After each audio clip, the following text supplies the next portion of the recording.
జై శ్రీరామ్, శ్రీమాత్రే నమః. జై జనసేన, జై పవన్ కళ్యాణ్, జై వరాహి. వందే మాత్రం. వీక్షకులకందరికీ నమస్సుమాంజల్లు.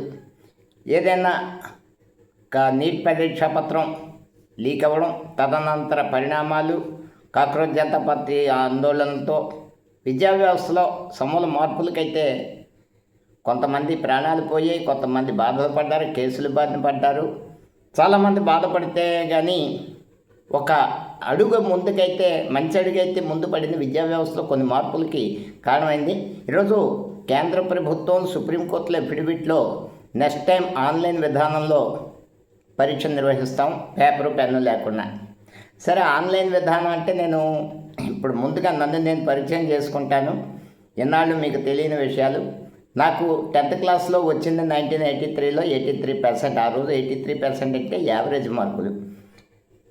పాలిటెక్నిక్ అప్లై చేస్తే కాకినాడ ఆంధ్ర పాలిటెక్నిక్లో ఏ బ్రాంచ్లో నాకు సీట్ రాలేదు.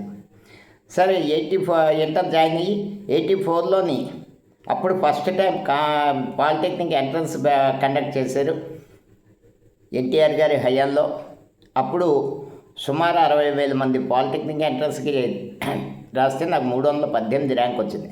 అప్పటిదాకా నేను కాస్త అబవ్ యావరేజ్ మంచి స్టూడెంట్నే. తర్వాత మన వ్యవహారాలన్నీ పక్కదారిని పడ్డాయి. మనకి సొసైటీలో ముందు నుండి ఆ రోజు నుండి ఈ రోజు వరకు నా చుట్టూ ఓ సర్కిల్ నిర్మించుకోవడం, నాయకత్వం ఇదే ధోరణిలో వెళ్ళిపోయి మొత్తానికి కెరీర్ అత్యవసర మార్కులతో పూర్తి చేసి బయటకు వచ్చి మా అమ్మ అనిపించుకున్నాం. తర్వాత ఏదో లైఫ్లో ఫెయిల్ అయ్యాక ఏదో భగవంతుడు సెకండ్ ఇన్నింగ్స్లో నాకు మంచి ఇది ఇచ్చాడు. నా అదృష్టం కొద్దీ నేను పుట్టిన కులం వైదిక వృత్తిలో వెళ్ళి అక్కడి నుంచి నా సెకండ్ ఇన్నింగ్స్ బ్రహ్మాండమైన పునాది పడింది. సమాజంలో మంచి గౌరవం తెచ్చుకున్నాను నా వృత్తిరీత్యా. ఆ తర్వాత ముందు నుండి ఉన్న ఇది రాజకీయాల్లోకి ముందు ప్రజారాజ్యంలో ప్రత్యక్షంగా ఎవరితోటి కలిసి పనిచేయలేదు. అభిమానిగానే తిరిగాను. ఎక్కడికి వెళ్తే అక్కడ నా కేడర్లో నేను ఎంతవరకు చేయగలిగితే అంత ఎక్కడ నా వర్క్ ప్లేస్ ఎక్కడైతే అక్కడ ప్రాపకాండా చేశాను.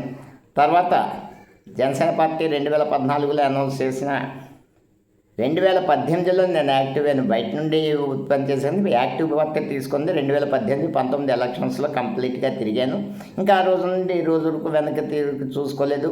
వృత్తిరీత్యా నేను ఎంత గౌరవం తెచ్చుకున్నానో ఈరోజు జనసేన పార్టీలో కానీ, ముఖ్యంగా నన్ను ఒక తయారు చేసింది ఒక శిల్పి శిలం చెక్కినట్టు మా ప్రీతమ నాయకులు కందులు దుర్గేష్ గారు మా జిల్లా ఉమ్మడి తూర్పుగోదావరి జిల్లా అధ్యక్షులుగా ఉండగా నా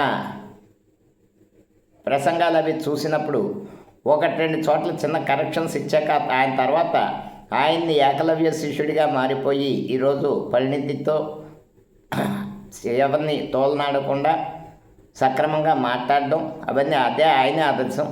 ఈ క్రమంలో ఈ నీటిపై ఇప్పుడు మళ్ళీ విద్యా విషయానికి వస్తే నీట్ పరీక్ష సాధ్యాసాధ్యాలు ఆన్లైన్ గురించి ఇప్పుడే ఏబిఎన్లో మంచి డిబేట్ జరిగింది. ఆయన లోక్సత్తా అధినేత మాజీ ఐఏఎస్ అధికారి జయప్రకాష్ నారాయణ గారు, ఆయన తర్వాత బిట్స్ పిల్లాని వైస్ ఛాన్సలర్, ఆయన ఇద్దరు కూడా తమ అభిప్రాయాలు చెప్పారు. నీట్ పరీక్ష దీని గురించి మనకి పెద్దగా అవగాహన లేదు, కానీ జేఈఈ మెయిన్స్ ఎలాగైతే ఆన్లైన్ జరుగుతుందో ఇక్కడ క్వశ్చన్ పేపర్ ఒక రూమ్లో ఉన్న అందరికీ క్వశ్చన్ పేపర్ కామను, కానీ క్వశ్చన్స్ అదే ఆర్డర్లో రావు. కంప్యూటర్ ర్యాండమ్గా సెలెక్ట్ చేసి మీకు 1వ ప్రశ్నగా వచ్చింది, నాకు 3వ ప్రశ్నగా వస్తుంది, ఇంకొకరికి 5వ ప్రశ్న. అలాగే ఆన్సర్స్ ఆబ్జెక్టివ్లో ఏబిసిడీలు, మీకు ఏబిసిడి వస్తే ఇంకొకరికి డిబిసిఏ లాగా. కాబట్టి ఇక్కడ అవకతవకలకు ఆస్కారం లేదు, మామూలుగా బేసిక్గా మనుషులు నిజాయితీగా ఉంటే. కానీ పెను సవాళ్ళు ఏమిటి ఎక్కడున్నాయంటే ఈ ప్రభుత్వానికైతే మరీ ముఖ్యమైన సవాళ్ళు. ఎందుకంటే ఈ ప్రభుత్వాన్ని పడగొట్టాలని ఎన్నో ప్రయత్నాలు జరుగుతున్న సందర్భంలో సైబర్ క్రైమ్, నెట్వర్క్ హ్యాకింగ్ చేయడం కానీ ఇలాంటి వాటి నుండి సంరక్షించడం ఓ ఛాలెంజ్. ప్రతి ఎగ్జామ్ సెంటర్లో కూడా సీసీటీవీలు పెట్టడం చాలా గవర్నమెంట్కి అయితే అతిపెద్ద టాస్క్. ఇది అసాధ్యం కాదు, కానీ 150% పనిచేయాల్సిన పరిస్థితి ఉంటుంది. ఇక్కడ ఏంటంటే ఈ నీటికి ఇంత ఎందుకు వస్తుంది అంటే, ఇప్పుడు నేను ఒకటే చెప్తాను, మన పిల్లలకి ఎంత శక్తి ఉందో అంతే చదివించాలి అన్న ధోరణి మారిపోయి వైద్యం వ్యాపారం అయిపోయి కళ్ళ ముందు డాక్టర్లు సంపాదించేసి బిల్డింగ్లు కట్టేస్తుంటే, హాస్పిటళ్ళు కట్టేస్తుంటే ప్రతి తల్లికి తండ్రికి, ముఖ్యంగా డబ్బు ఉన్న వాళ్ళకి, నా కొడుకు అత్యవసర మార్కులు రాని డాక్టర్ అయిపోవాల్సిందే, 10 కోట్ల 15 కోట్ల సీట్ ఇచ్చేసిందే, ఎన్ఆర్ఐ సీట్లు, పేమెంట్ సీట్లు, ఇలాగా. దీనికోసం శ్రీహరి గారి ఓ సినిమా వచ్చింది, పేరు మర్చిపోయాను. అందులోని ఒక మెరిట్ స్టూడెంట్ని ఆ సీట్ ఖాళీ చేయడం కోసం ఎంత హెరాస్ చేసి చంపేస్తారు. వాస్తవం జరుగుతున్నది. ఎంతోమంది మెడికల్ ఆత్మహత్యలు చేసుకున్నారు. ఎందుకని దీని కారణాలు వేరే వేరే చూపిస్తారు, కానీ హెరాస్మెంట్, నువ్వు చచ్చిపోతే నీకు నీ ప్లేస్లో ఇంకో డబ్బున్న వాళ్ళకి సీట్ వస్తుంది, ఈ తోటి అత్యాస, తల్లిదండ్రుల అత్యాస ఇదో రకంగా తయారైంది నీటి విషయంలోని.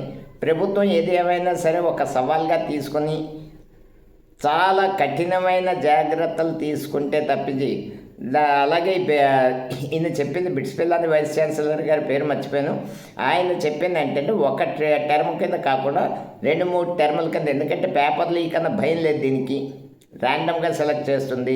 ఈవేళ ఈ స్టేట్లో ఈ ప్రాంతంలో ఈ ఎగ్జామ్లో వచ్చిన పేపరు ఇంకో ఎగ్జామ్లో అదే పేపర్ రాదు, మళ్ళీ క్వశ్చన్స్ మారుతాయి, ఆన్సర్స్ కూడా ఆబ్జెక్టివ్ వరుసలు మారుతాయి, కాబట్టి ఆ భయం లేదు, కాబట్టి కొంత సెక్యూరిటీ. ఇక్కడ మరో ప్రధాన సమస్య, కార్పొరేట్ ఎడ్యుకేషన్లో కాలేజీల్లో చదివిన విద్యార్థులతో సమానంగా మన ప్రభుత్వ కాలేజీలని విద్యార్థులు, ముఖ్యంగా తెలుగు మీడియం, అలాగే తమిళ మీడియం, అలాగే ఏ భాషకా భాష, వీళ్ళు సరిగ్గా చేయగలరా? వీళ్ళని రాష్ట్ర ప్రభుత్వాలు మానసికంగా సిద్ధం చేయాలి. పిల్లల్ని చదువు ఎంత ముఖ్యమో మానసిక దారుఢ్యం, శారీరక దారుఢ్యం కన్నా మెంటల్ ఫిట్నెస్ మీద ప్రభుత్వాలు చాలా ఇది చేయాలి. లేకపోతే ఎందుకంటే చిన్న చిన్న కారణాలకి విద్యార్థులు ఆత్మహత్యలు చేసుకుంటుంటే రేపటి తరం వాళ్ళ కోసమే కదా ఈ దేశం ఆలోచించాల్సింది. కాబట్టి ఒకటి మాత్రం వాస్తవం, చాలా ఛాలెంజెస్ సెంట్రల్ తీసుకున్న ఈ నిర్ణయానికి రాష్ట్ర ప్రభుత్వాలన్నీ కూడా తమ గవర్నమెంట్ కాలేజీల విద్యార్థుల మీద ఫుల్గా ఫోకస్ చేసి వాళ్ళని పూర్తిగా తర్ఫీదిచ్చి కాలేజీల్లోనే వాళ్ళ మానసిక శక్తిని పెంపొందించి నీటికి తయారు చేయాలి. ప్రభుత్వం కూడా ఎటువంటి హ్యాకింగ్లు అవి జరిగే దాడులు ముప్పుని అన్నీ కూడా సరైన సాఫ్ట్వేర్ను ఉపయోగించి ప్రొటెక్ట్ చేసి సక్సెస్ఫుల్గా చేసి అందరి నోళ్ళు మూయించాలి. భవిష్యత్తుకి ఇది ఒక నాంది. క్వశ్చన్ పేపర్ లీక్ అన్న దానికి ఒక పరిష్కారం అనేక దేశాల్లో అమలవుతోంది, మన దేశంలో కూడా కొన్ని పరీక్షలకు అవుతోంది. కాబట్టి ఈ విధానాన్ని త్వరితగతిన చేస్తే ఏదైతే ఈ కోచింగ్ సెంటర్ మాఫియాని అరికట్టవచ్చు, తల్లిదండ్రుల అత్యాశలను అరికట్టవచ్చు, ఇంకా విద్యా విధానంలో సమూల మార్పులు తీసుకురావాలి. స్వర్గీయ రాజీవ్ గాంధీ గారి హయాంలో పివి నరసింహారావు గారు మానవ వనరుల శాఖ మంత్రిగా ఉన్నప్పుడు ఒక చక్కటి ఆలోచన, వాళ్ళిద్దరికీ వచ్చిన ఆలోచన నవోదయ స్కూల్స్లో అంటే 75% రూరల్ గ్రామీణ ప్రాంత విద్యార్థులకి, 25% పట్టణ ప్రాంత విద్యార్థులకి రిజర్వేషన్స్ ప్రకారం ఉంటాయి. ఆ ప్రకారంగా చేసి 9th క్లాస్ వరకు దక్షిణాది వారు దక్షిణ భారతదేశంలోని, ఉత్తరాది వారు ఉత్తర భారతదేశం, 9th నుండి 12th క్లాస్ వరకు వీళ్ళు అటు వాళ్ళు ఇటు మారే విధంగా, అంటే నేను మా ఊరు, మా జిల్లా, మా రాష్ట్రం అనే స్థాయి నుండి నేను నా దేశం అనే స్థాయికి విద్యార్థిని తీసుకురావాలి అనేది ఒక అద్భుతమైన కాన్సెప్ట్. దాన్ని ఈ ప్రభుత్వానికి నేను కేంద్ర రాష్ట్ర ప్రభుత్వాలకు విజ్ఞప్తి చేసే నవోదయ కాన్సెప్ట్ని మరింత పెంచి విద్యార్థి చదువుకునే దశలోనే దేశ పర్యటన చేసి అన్ని పెద్ద ప్రాంతాల్ని ఆకలింపు చేసుకుని అక్కడున్న భౌగోళిక పరిస్థితులు, సామాజిక పరిస్థితులు, అక్కడున్న ఆచార వ్యవహారాలు చేసి ఈ దేశం నాది అన్న ఫీలింగ్ ఆ విద్యార్థి మనసులోకి వచ్చిన రోజున మంచి భారతదేశ నిర్మాణంలో విలువలతో కూడిన విద్యాన్ని నేను ఏదైతే అంటానో ఇదే మానసిక మనోవికాసంతో కూడిన విద్య, విలువలతో కూడిన విద్య, ప్రకృతిని ప్రేమించే విద్య, ఇలాంటివి అన్ని విద్య రకం క్వాలిటీ ఎడ్యుకేషన్. ప్రెజర్ చేసి విద్యార్థిని 4 గోడల మధ్య హింసించి పొద్దున్న నుంచి రాత్రి వరకు టార్చర్ చేసి చదువు చదువు చదువు అని నూరేస్తే అది బుర్రలో గుంజు లేకపోతే చదువు ఎక్కడెక్కేస్తుంది? By heart by heart by heart. అందుకనే ఇప్పుడు వస్తున్న ఈ మార్కుల గురించి కూడా చెప్తాను. మార్కులు మనం టీవీలో ఏదైనా రిజల్ట్స్ వచ్చినప్పుడు చూస్తాం, 10th కానీ ఇంటర్ కానీ. 600కి 599, 600కి 600, 600కి 599, అన్నీ మా స్కూలే. ఎక్కడి నుంచి వస్తున్నాయి మార్కులు? విద్యార్థులకి నిజంగా రాసి అంత మెటీరియల్ లేక ఒక అనాలిసిస్లో తెలియందే 10th క్లాస్లో పాస్ అయిన విద్యార్థుల్లో 15% నిజమైన ఎడ్యుకేషన్ వాళ్ళలో ఉంది, మిగిలింది లేదని. ఎందుకు వస్తున్నాయంటే రాష్ట్రాల ప్రభుత్వాలు రకరకాల విదేశీ రుణాలు తీసుకుంటాయి. అందులో విద్యాభివృద్ధి కోసం ఓ ప్రభుత్వం రుణం తీసుకుంటుంది. వాళ్ళు ఏషియా బ్యాంక్ ఉదాహరణ. ఏషియా బ్యాంక్ దగ్గర ఆంధ్రప్రదేశ్ ప్రభుత్వం విద్యాభివృద్ధి కోసం తీసుకుంటుంది. తీసుకున్నాక వాళ్ళ టార్గెట్ ఏంటి? ఇక్కడున్న లిటరసీని పెంచాలి. మనం లిటరసీని పెంచాలంటే ఇటు చదవమంటే వీడు చదవడు, వీడు చదువు చెప్పమంటే ఆడు చదువు చెప్పుడు. కాబట్టి దీన్ని బ్యాలెన్స్ చేసుకోవాలంటే పరీక్ష హాల్లో కూర్చుని పూర్వం ఎప్పుడో మేము చదువుకున్నప్పుడు మా చదువుకున్నప్పుడు కూడా లేవు.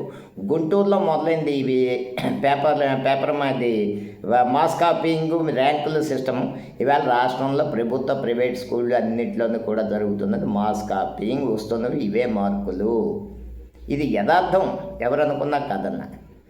కాకపోతే విద్యా విధానంలో సమూలమైన మార్పుల వల్ల కన్స్ట్రక్టివ్ ఇండియా, నిర్మాణాత్మకమైన భారతదేశం నిర్మించబడుతుందని నమ్మేవాడిని నేను. కాబట్టి మనం ఎన్ని వ్యక్తులుగా సాధించలేంది. ఇప్పుడు ఉదాహరణకి నేనున్నాను, వ్యక్తిగా నాకు ఎన్నో ఆలోచనలు ఉంటాయి. నా ఆలోచనలన్నీ నేను వ్యక్తిగా సాధించలేను. జనసేన అనే ప్లాట్ఫామ్ మీద నేను చేసి దాంట్లో 60% పార్టీ యాక్సెప్ట్ చేస్తున్న విధానాలు ఉన్నాయి. కాబట్టి ఆ ప్లాట్ఫామ్ మీద ట్రావెల్ చేస్తాను. ఇంకో పార్టీ నచ్చవచ్చు, తప్పులేదు. ఎవరి పార్టీ వాళ్ళు సమర్థించవచ్చు. కానీ వ్యక్తిగా విమర్శ వేరు, ప్రశ్నించడం వేరు, బూతులు తిట్టడం వేరు. ఈ బూతులు తిట్టి కల్చరు గత 10 ఏళ్ళుగా పెరిగిపోయి ఎలా ఉందంటే, ఇప్పుడు నేను ఇందులోని నాకే వస్తూ ఉంటాయి. నేను ఎవరికి సమాధానం చెప్పను. నెగిటివ్ కామెంటు ఏమన్నా ట్రోలింగ్గా వెకిలిగా ఏదైనా పెడితే బ్లాక్ చేసేస్తా. కాబట్టి మన నిర్మాణాత్మకమైన ఆలోచనతో పవన్ కళ్యాణ్ గారు మాట అన్నారు, మీరు నన్ను వ్యతిరేకించండి, నన్ను ద్వేషించండి, నరేంద్ర మోడీని ద్వేషించండి, కానీ దేశాన్ని ప్రేమించండి అని. సేమ్ టు సేమ్ నేను చెప్పేది అదే. ఎక్కడికి వెళ్ళినా సరే యు ఆర్ ఎన్ ఇండియన్ అంటారు, కానీ ఏ దేశంకి వెళ్ళినా you are so and so party అని ఎవరో అడ్రస్ చేయడం వల్ల. కాబట్టి మన దేశ కీర్తి ప్రతిష్టలు నిలబెట్టడం మన బాధ్యత ఇది. కాబట్టి జనాలు నేను చెప్పే దాంట్లో నచ్చని 1-2 అంశాలు ఉంటాయి. ప్రతిదీ నేనే స్వామి వివేకానందని కాదు, అందరినీ ఒప్పినా, లేకపోతే ప్రవచనకర్త చాగంటి కోటేశ్వరరావు గారిని కాదు, మిమ్మల్ని అందరినీ చాలా వివరణాత్మక సంపూర్ణ పాండిత్యంతో చెప్పడానికి, తన వాక్చాతుర్యంతో మిమ్మల్ని ఆకట్టుకునే గరికపాటి వారిని కాదు. కాబట్టి నేను అన్న దాంట్లో మంచి తీసుకోండి, చెడు ఉంటే వదిలేయండి. అనవసరం కామెంట్లు పెట్టి నన్ను డిస్టర్బ్ చేద్దామంటే నేను డిస్టర్బ్ కాను. నేను ఇలాగే ఉంటాను, నా ఐడియాలజీ ఇలాగే ఉంటుంది. వెకిలి కామెంట్లు అవి పెడితే వెనక్కి తిరిగి పారిపోయి తత్వం నాది కాదు. అందరూ గ్రహించుకోవాలి. Let us try for a better India. అదే నా కాన్సెప్ట్. వందే మాత్రం. జై హింద్.